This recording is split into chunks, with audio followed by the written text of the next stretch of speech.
অ্যাপ্লিকেশনটি নিয়ে একটি প্রতারণার পর্যায়ে তৈরি করে প্রতারণার শিকার হই আমরা। আসসালামু আলাইকুম, আমি মোহাম্মদ রাফিউল হোসেন ভুইয়া অপি। আমি গাজীপুর থেকে এসেছি। আসসালামু আলাইকুম, আমি তানজিমা ইসলাম, আমি উত্তরা ঢাকা থেকে এসেছি।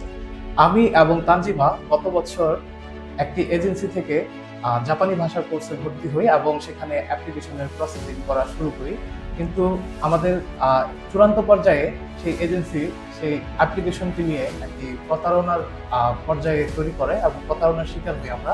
তারপর ড্যাফোডিল জাপান আইটির সন্ধান করে আমরা দুজনই একই সাথে এখানে ফাইল জমা দিতে আসি এবং ড্যাফোডিল জাপান আইটির সকল সদস্যবৃন্দ যারা আমাদের ফাইল নিয়ে কাজ করেছেন তারা অত্যন্ত দক্ষতার সহিত আমাদের ফাইলটি যাচাই বাছাই করে ওসাকার একটি স্বনামধন্য বিশ্ববিদ্যালয় থেকে আমাদেরকে সিওই প্রাপ্তি করে দেয়। আমরা 8 জন সেই স্বনামধন্য স্কুলটিতে সিলেক্টেড হই এবং সিও পাই এবং আলহামদুলিল্লাহ অবশেষে আমরা একই সাথে ভিসাও প্রাপ্ত হয়েছি।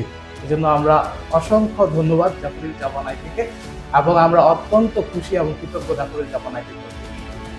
আমরা খুব শীঘ্রই জাপানের উদ্দেশ্যে রওনা করব। সবাই আমাদের জন্য দোয়া করবেন এবং ড্যাফোডিল জাপান আইটিকে মন থেকে অনেক অনেক ধন্যবাদ এবং দোয়া। যারা জাপানে যেতে ইচ্ছুক এবং সঠিক পথ নির্দেশনার মাধ্যমে ফাইল প্রসেস করে জাপানে যেতে চান তাহলে আজই যোগাযোগ করুন ড্যাফোডিল জাপান আইটির সাথে। ধন্যবাদ। ধন্যবাদ সকলকে।